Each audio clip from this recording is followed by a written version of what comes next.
परम आदरणीय सेवा में श्रीमान आपके बीच में हमारे कवि श्री राम यादव, आपके कर कमलों द्वारा बहुत माया पुरस्कार मिला 151 रुपया का। कवि ने हमारे लोग के भगवान हैं भैया, कवि ने राहत गवैया कौनो काम करना रही जाए। आप कवि जी के चरणों में दास के नमस्ते प्रणाम बा, सब भैयन कर दास बा। परम आदरणीय सेवा में श्रीमान श्री राम यादव कवि जी, ये मेरे ढोलक मास्टर के बहुत माया पुरस्कार मिला 51 रुपया कल्ला। भैया पकड़ा धाई लेकर भैया हो कहाँ रहे भैया। माघ बीता पूस बीता बीता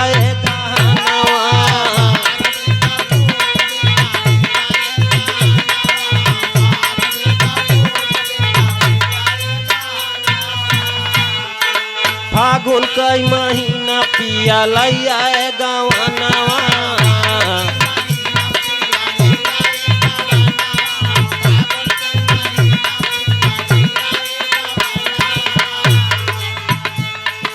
सर्दी वाला दिनवा राजा बीता न बीताए बालम परदेसिया।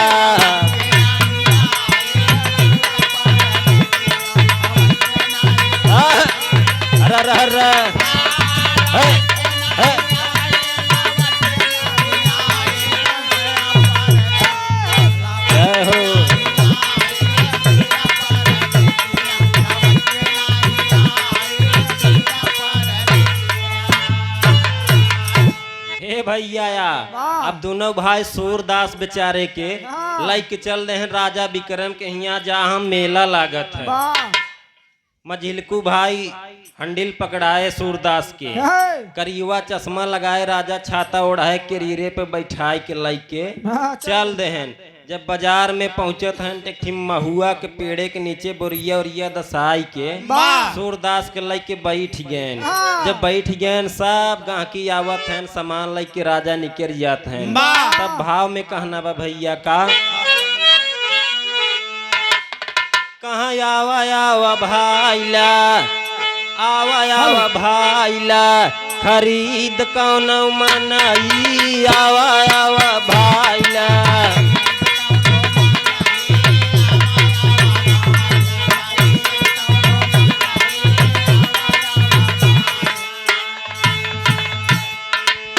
परम आदरणीय सेवा में श्रीमान आपके बीच में रामू यादव, आपके कर कमलों द्वारा बहुत माया पुरस्कार मिला 51 रुपये का। बाबा जी सुखी रखे सब भैया सुखी रहे भैया का। दोनों भैया बोलावत हैं हे भाई हे अरे आवा एक ही सौदा महू लग के बैठा है। सब गांकी चला जाता है क्यों खरीदारी नहीं करता मास्टर साहब। दोनों भैया कहा था ना अरे भाई एक सौदा लाई के बैठे आई रहे देख तो लगा कहाँ आवा आवा भाईला खरीद कौन मनई आवा आवा भाईला।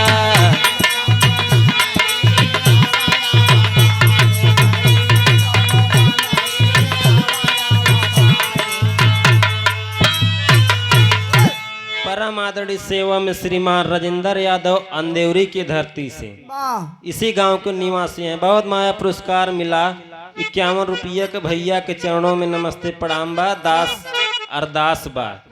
सेवा में श्रीमान राजेश यादव भीखमपुर बनपुरवा के धरती से आपके कर कमलों द्वारा बहुत माया पुरस्कार मिला 101 रुपया का। हमारे बिराह में इनकर बहुत महान कृपा बा। दास के माइको पकड़े खड़ा हो हिम्मत नहीं रहा, बहुत मदद बा बिराह में। आपके चरणों में बार बार नमस्ते प्रणाम बा, सब भैयन कर दास बा भैया का।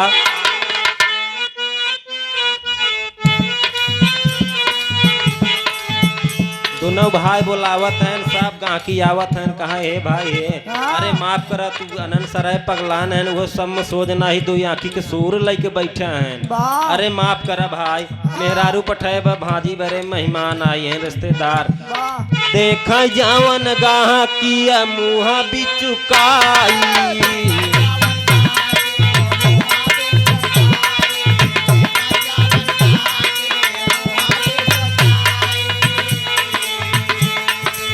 लाइके बैठे सूरदास के सोचई दुनो भाई।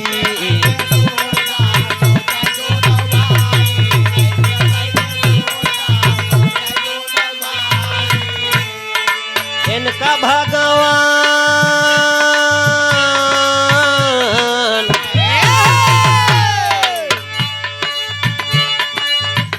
भगवान कौन साचावा से बनाई आवा आवा भाई।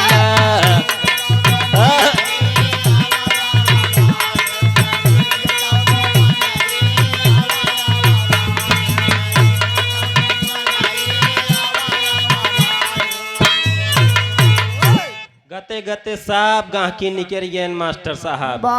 होत का बा वह सौदा बजरिया का गवा कुलियोराई।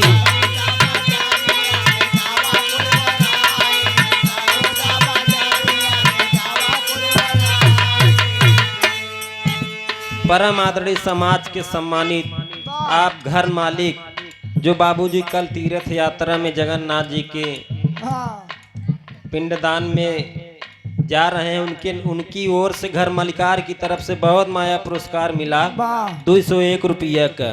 दास यही अरदास करते कि आपका तीर्थ यात्रा भगवान मालिक सफल करें, यही विनती भगवान से का कहना बा मास्टर साहब। वह सौदा बजरिया का गवा कुलियोराई।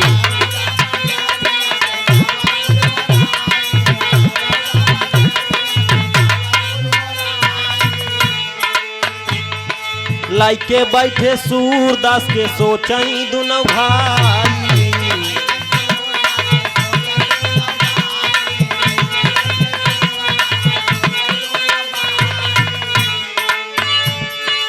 आसमान हो इनका पटकी जैसे सनई आवा आवा भाई।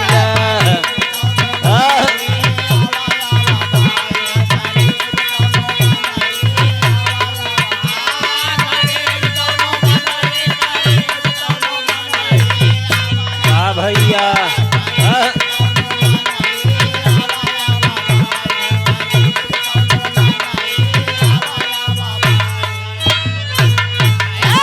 गते गते मास्टर साहब बाजार कुठान हो गया, एक गाहकी रुके ना आए। अब दोनों भाई सोचत यही है कि एक गाहकी खरीदे नहीं इनका न रुक। अब अहे उठाए के पटकई के होत जैसे सनई उनई बाजार में बिटात नहीं रहा, वैसे इनका उठाए के पटकई के होत अंग्रेजी के तीनई हो जाते हैं भैया हो।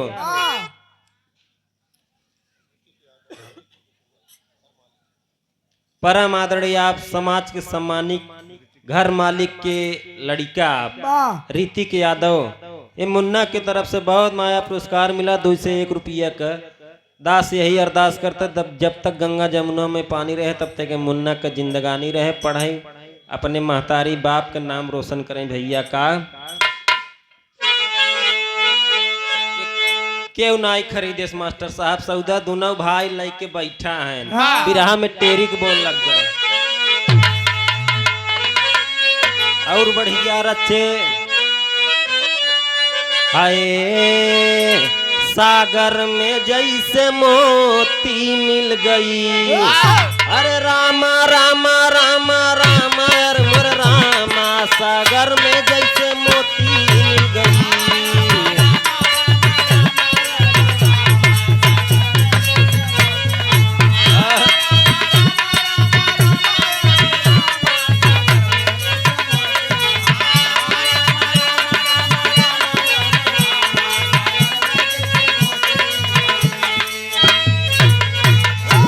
भैया हो दोनों भाई लेके बैठा है, वह राजा विक्रम के हिया मंत्री जौन बच्चा बा मास्टर साहब। अब मंत्री से राजा विक्रम कहता है, हे मंत्री जाओ देखो सब बाजार में कुछ सौदा उदा बचा बा। मंत्री कहा ठीक बा हुजूर जात है। अब मंत्री आए जब बाजार में दोनों भाई लेके बैठे हैं सूरदास के। मंत्री कहा कस भाई साहब यहाँ क्यों बैठे हो? अब दोनों भाई कहा अरे हुजूर आप के हिया बोर्ड लिख के टांगा रहा कि जवन सौदा बिचात नहीं होकर राजा स्वयं खरीदारी कैले थे। अब दोनों भैया अनमोल कीमत में बेच के राजा के हिया जब जाए लगे तो बिरहा में की बड़ी पुरान तर्ज लग गए। कभो कभो हमरे हिया कम माताएं बहना गावत हिन का दादा गावत रहन कभो कभो कहाँ या मावा के डारिया पर बोलाई कोई लारिया की नहीं आए ना, अरे नहीं आए ना, कहाँ ननका तोहरा बीरनावा की नहीं आए ना।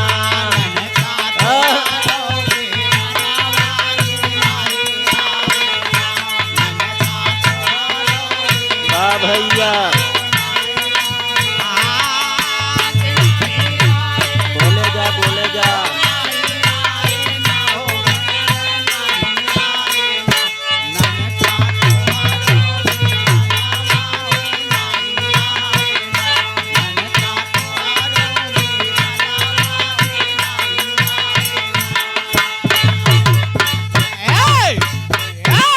यही तरजिया के कभो कभो माताएं बहने जब धान लगावे लागत हिन तब गावत हिन कहाँ युगी गईले सूरजू छिटकी गईले घमावा हो ना, देवरू मोरे लागई सूरजू की रिनिया हो ना।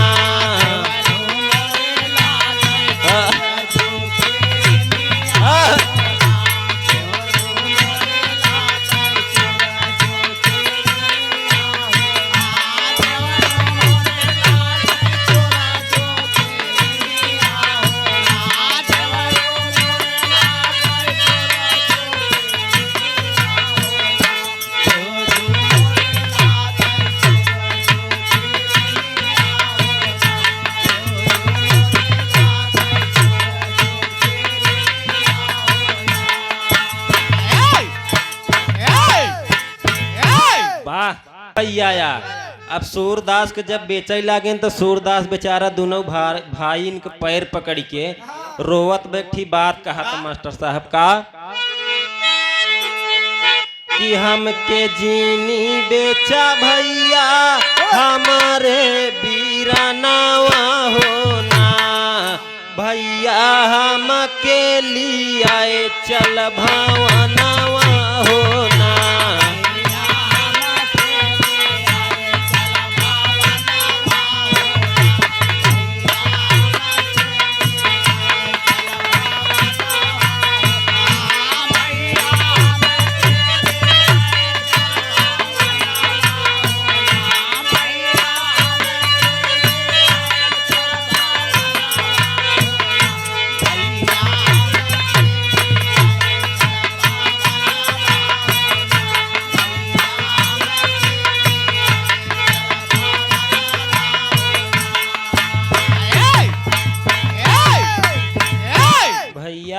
सूरदास के बेच देहन दोनों भाई जब जाए लगे तो सूरदास बेचारा दोनों भाई के पैर पकड़े बा दोनों भाई लाते से मारे जाते हैं मास्टर साहब। सूरदासवा बेचारा गिर पड़ता एक बात कहा था कहा पेट भार दिया जीनी हमके भोजना होना, भैया हमके लिए चल भवनवा होना। दोनों भाई बात नहीं माने अनमोल कीमत के राजा के हिया बेच देन भैया बेच के चल देहन बाहर जब पहुंचत हैं दोनों जने के दुल्हन कहते हैं का हो ननकऊ को पापा कहाँ गए तोहरे छोटका भाई करा सूरदास कहा उनका तो राजा विक्रम के हिया बेच दी है। दोनों जने के मेहरारू कहा हे गंगा माई कहाँ बाटू 15 पुनवासी हम भी अनहरे से जीव छूट गया बाहर। दोनों जने के मेहरारू खुशी अब सूरदास बेचारे के मंत्री ले जाते हैं राजा के दरबार में। सूरदास गते गते 2-3 दिन खाए हो गिरा मास्टर साहब। अब राजा साहब मंत्री से कहा था हे मंत्री सूरदास बेचारे के 100 ग्राम चना तौल के दई दे कुछ नाश्ता वास्ता करत रहा ढेर दिन का भूखान बा भैया हो। अब सूरदासवा पाए ब राजा का दाना चबा जाता कहा जा भैया हरे भौजी हरे भले बेचवाई दी है, कम से कम हमें खाए पिए के तो कुछ मिलत बा। बिरहा में तर्ज लग गए मास्टर साहब, बलेश्वर काका कभो कभो गावत रहे।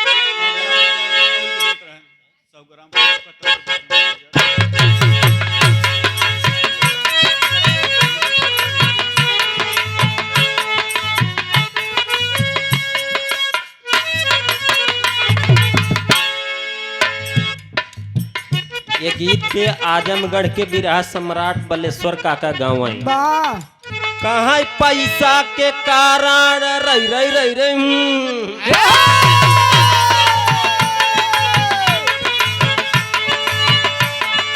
पैसा के कारण बिगड़ गईले चोला बिकाई बाबू के पास घोड़ा।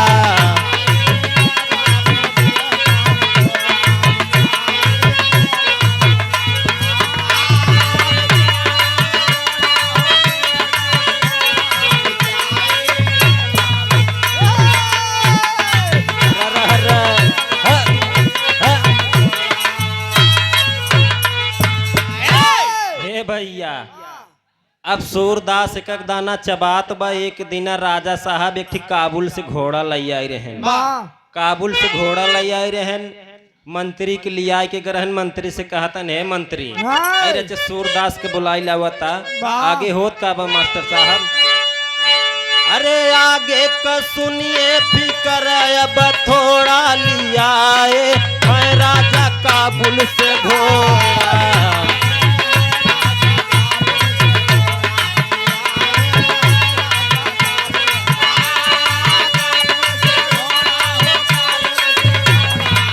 भैया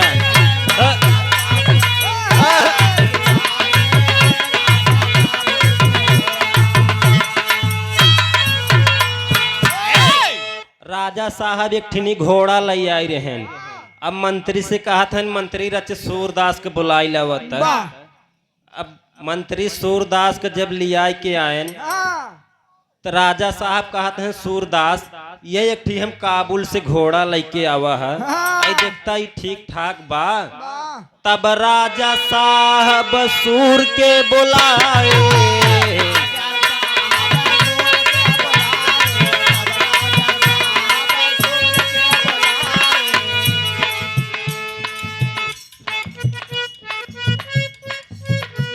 परम आदरणीय आप समाज के सम्मानित राम पुरंदर यादव इसी गांव के निवासी हैं। आपके कर कमलों द्वारा बहुत माया पुरस्कार मिला।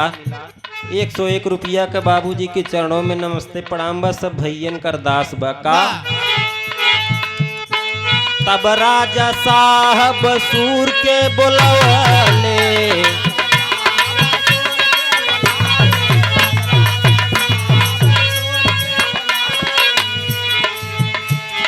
सूरदास आए तब कनवा कटवाले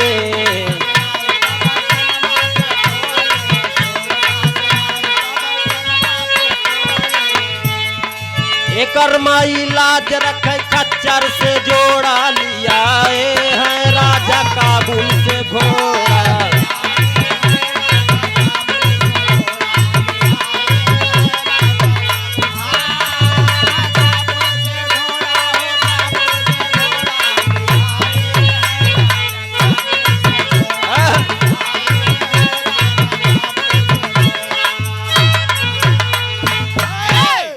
सूरदास के जब राजा साहेब बुलायन कहे सूरदास देखा ही घोड़ा कैसन बा। सूरदास बेचारा जब घोड़ा का कान टोएस सूरदास बेचारा जब घोड़ा का कान टोएस तो घोड़ा का कान आई गिर गया। पीछे हाथ धई के खड़ा हो गया सूरदास बेचारा। राजा साहब कहे का सूरदास का बात बा बोलत ना यहाँ कहा का बताई साहब आप तो पूरा का पूरा जटाई गया। ये जवान घोड़ा ले आई है खच्चर के बच्चा है खाली भट्ठा पर ईटा ढोवत बस भैया हो।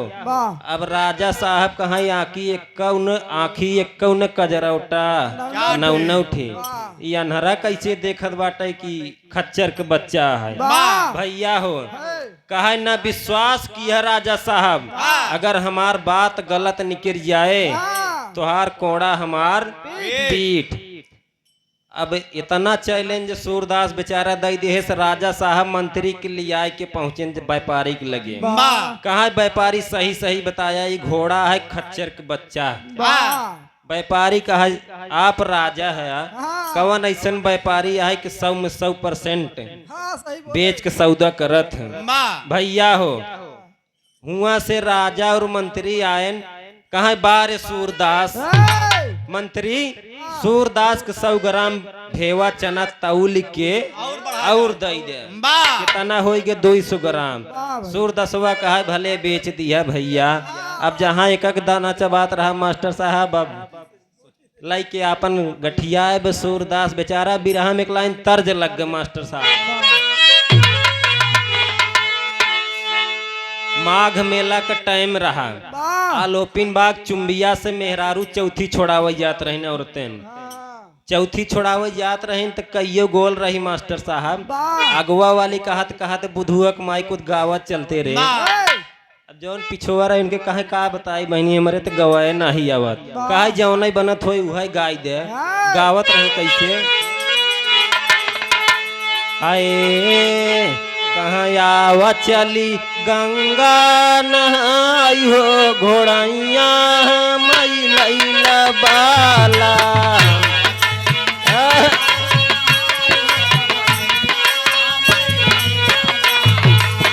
भैया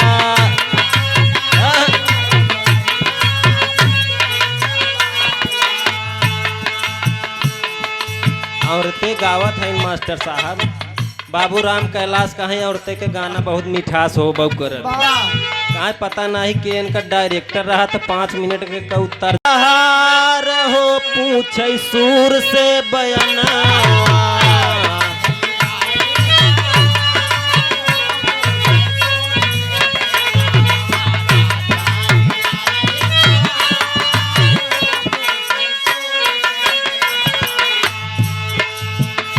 राजा साहब सूरदास के बुलवायन मंत्री से, कहा मंत्री यह अपने रानी साहिबा का एक नौलखा हार लेके आई बाटी, यह देखता ठीक ठाक बा।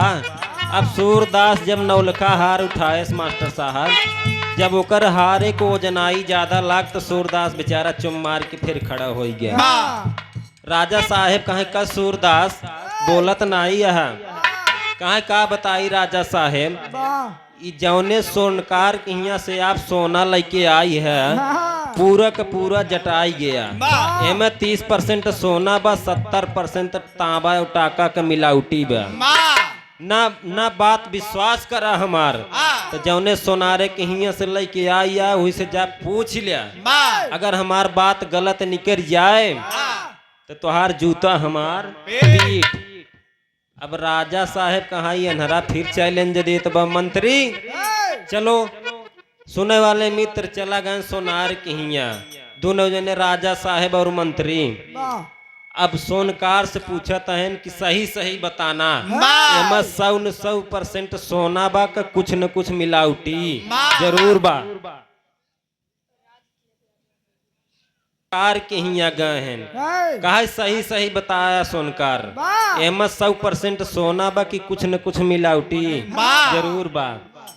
अब सोनकार कहा तो राजा साहब आप तो राजा है, कौन सोनार ऐसे बा कि 100 में 100% मिलावटी सकत है, कुछ न कुछ तांबा और ताका मिलावटी जरूर रहा था। अब सोनकार के हिया से राजा साहेब और मंत्री लौट के आवत हैं तो सूरदास के कहते हैं मंत्री सूरदास के 100 ग्राम भेवा चना तौल के और दे दिया। कितना हो गया 300 ग्राम। भैया हो जब भेवा चना तौल के दे दिए तो सूरदास बेचारा का मुठा चबाए जात बा। बिरहा में आल्हा के भाव लग गया मास्टर साहब का,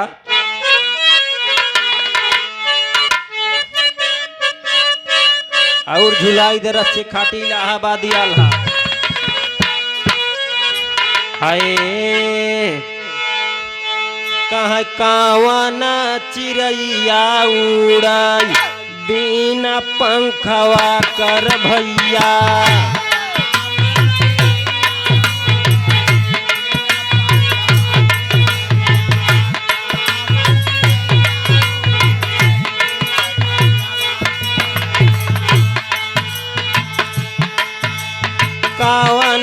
नदियावा बिना पानी बही जा।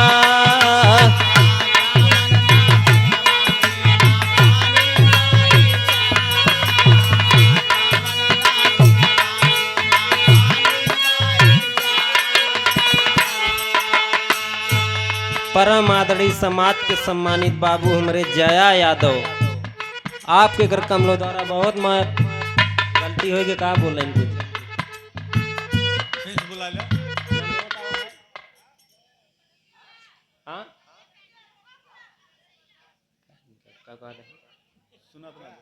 आपके कर कमलों द्वारा बहुत माया पुरस्कार मिला 51 रुपया का। नमो सही ना बताएं तो क्या भैया हो। आल्हा में कहना बा कि कावाना चिड़ैया उड़ाई बिना पंखवा कर भैया।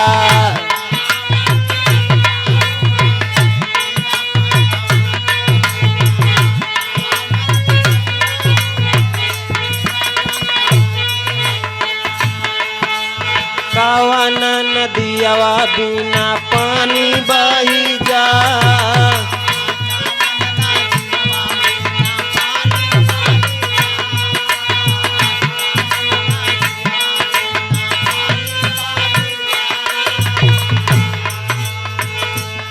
जवाब मिला मास्टर साहब, प्राणा चिड़ैया उड़ई बिना पंखवा कर भैया।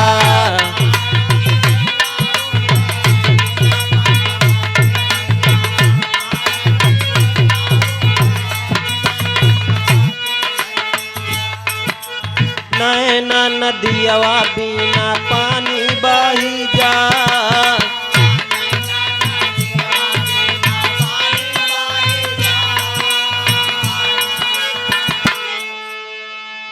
परम आदरणीय सेवा में श्रीमान आप समाज के सम्मानित बाबू राम नारायण यादव, अंधेरी की धरती से बहुत माया पुरस्कार मिला 101 रुपया का। बाबा जी सुखी रखे, सब भैया सुखी रहे।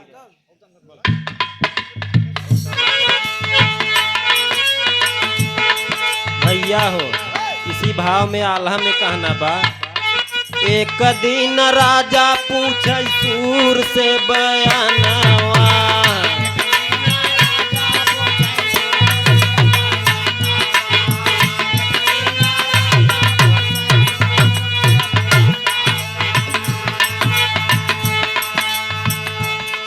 सुनने वाले मित्र, एक दिन राजा साहब सूरदास के बुलवायन मंत्री से। कहा है राजा साहब? काबुल से घोड़ा लियावा, वो भी सही बताया। रानी के नौलखा हार लियावा, वो भी सही बताया। हमारे रानी के चाल चलन चरित्र चित्रण व्यवहार यह बताई देता तो ढेर तब जान जाए कि आप ज्ञानवान। सूरदास का है बेचारा, ना ना ना ना महाराज, ई न पूछता तो ढेर नगद रहा। कहा ना ना सूरदास, राजा कहा है आपको बताना पड़ेगा। कह मास्टर साहब आल्हा में कहना बा,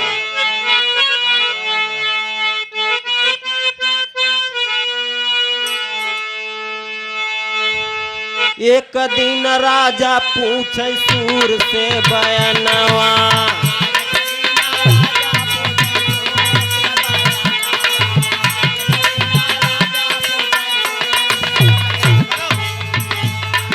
रानिया कह मरे बता देता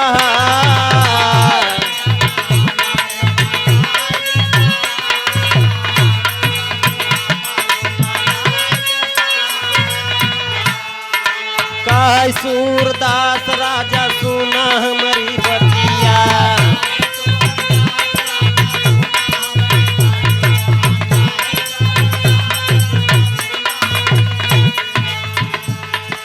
बदावा में राजा जी ने किया तू बवाल।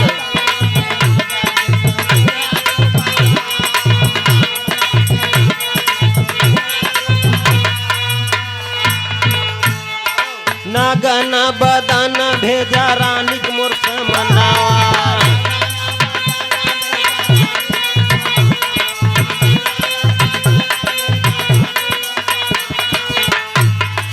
ठुमकत चाल हो गया चलनी निहार।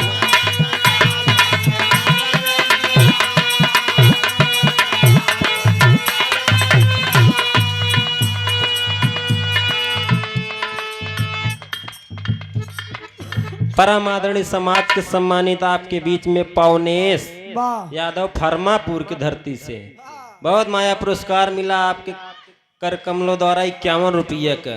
बाबा जी सुखी सुखी रखे, सब भैया सुखी रहे। भैया का राजा साहेब सूरदास से कहाई हमारे रानी के चाल चलन चरित्र चित्रण व्यवहार और संस्कार बताई दे तब जान जाए बहुत ज्ञानवान। सूरदास कहा अपने रानी साहिबा का जाने को होई तो 12 बजे रात नग्न बदन हमरे सामने भेजा कह दो उसे पूर्व कैती से निकले पश्चिम कैती से निकल ही जाए। अब राजा साहब रानी से साहिबा से कहा ये रानी है और जौन अपने ही एक सूरदास आई हैं 12 बजे रात तो नहीं के सामने नग्न बदन चली जातू पूर्व कैती से हलतू पश्चिम कैती से निकल जातू। अब रानी साहिबा कहाँ कहाँ चुप रहता तोहरे लाज नहीं लगता तू अनहरे के सामने हमें नग्न बदन भेजवावत है। अरे राजा कहाँ काऊ देखता बा कहना बाला में वही नगन बदन आई रानी मोर समनवा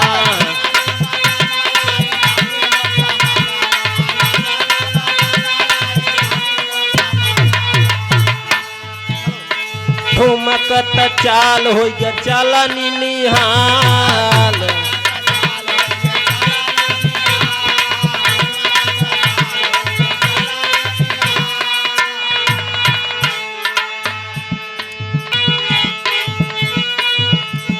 अब रानी साहिबा का 12 बजे रात राजा साहेब भेज दे रानी साहिबा पहुंचिन पूर्व कैती सो लिया थे जब सूरदास के सामने जब पहुंचत हैं तो वही पैजनिया पायल पहने मारी छप छप 3 दाई मार के छमछमाए के निकल गए। अब सूरदास के सामने रानी जब पहुंचिन पैजनिया पायल छमछमाए के 3 दाई निकल गई। तब सूरदास राजा से कहा था कह सूरदास बेस्या कै करी नवा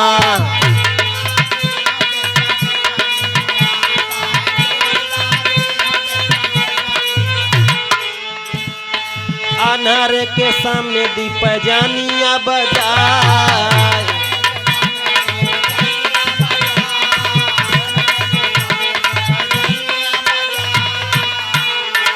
आगे का बयानवा सुना हो मोरे मितवा।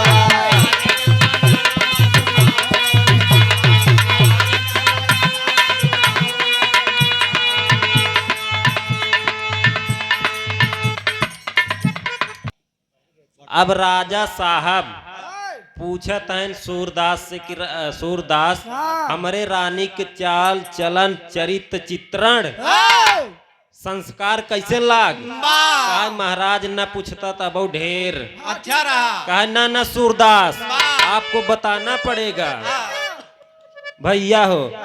सूरदास कहा राजा बुरा न मानत कही कहा पक्का बेस्या के बिटिया हैं बतावा जब अनहरे के सामने पैजनिया छपछपावत हैं तो देखे वाले के सामने का करे हो ही दउई जाना है। अब बगले से मंत्री हुआ वो मुस्किया तक बड़े बड़े राजन के तनी बड़ी पोल भैया हो राजा से चलाक मंत्री होते सुने वाले मित्र। अब राजा साहब मंत्री के लिया के चल देहन कहा राजा साहब मंत्री के लिया के चल देहन अपने ससुराल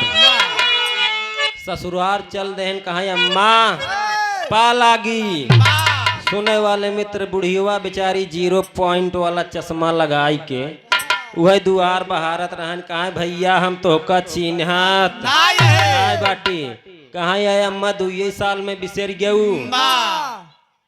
बुढ़िया बेचारी खटिए उटिए दसाई के तमाम देखत होगा मेहरारू के जब मारा तो रथ मेहरारू रिसिया थी सुने वाले मित्र ते बिना पता क जाथिन मेहरारू रिसिया थी ते पता क जाथिन पता नहीं नैहरे जही फुओरे जही और जब मर्द रिसिया थे ये बिना पता के जाते पता नहीं कलकत्ता जही बम्बई जही गुजरात जही मद्रास जही भैया हो कहाँ कार कहीं रोत है ननकुआ कुमाई कहाँ का बताई अम्मा अपनो ही मारे न अपनो ही गरिया न अपनो 4-5 दिन भर निकेरू गए का जनी कहा मन ना लग फिर लौट के आए गए ससुरारी जौने ससुरारी बढ़िया दही वही लगाई के स्वागत सम्मान किया रहा जब मोहारी के पहुंचत हैं तो झिंगला ही खटिए देसाई के पुनः बैठू जात हैं भीतरे से सराज कहत का हो मेहमान आ गया खींचनीपुर के हाँ अजना मरबत काहे बरे सुनई के पौआ भैया हो।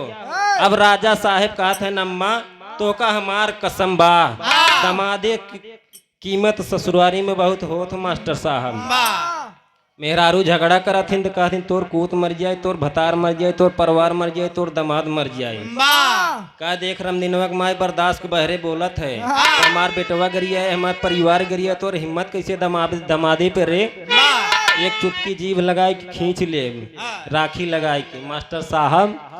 अब राजा साहब ससुरारी पहुंच गए, बुढ़िया से कहा थे नम्मा ई जवन बिटिया बियाहे आ हमरे संगे सही सही बताऊ तो का हमार कसम बा दमादे के पीरा लोग बिटिया देते तो बेटवा पावत है ई बबुआ के है कि केहू और कहा है? अब बुढ़िया कहा मेहमान जब पूछता ही है बेटवा पहले हम कोठा पर काम करत रहे मंत्रीवा फिर हंसैला गानू मौका के भैया हो।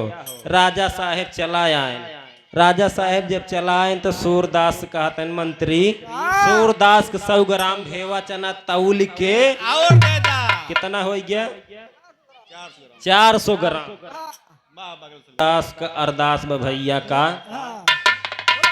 अब राजा कहत हैं राजा साहेब कहत हैं सूरदास हमारे रानी के चाल चलन चित्रण वह सही बताया, काबुल से घोड़ा लैया वह सही बताया, सुने वाले मित्र नौलखा हार लैयावा रानी को वह सही बताया। अब तू हमारे बारे में अगर बताई दे ब्या तो तोका आधा राजपाठ तोहरे नाम लिख दे। सूरदास का राजा साहेब यह जिन पूछा ढेर नगद रहन न पूछे ता ठीक है।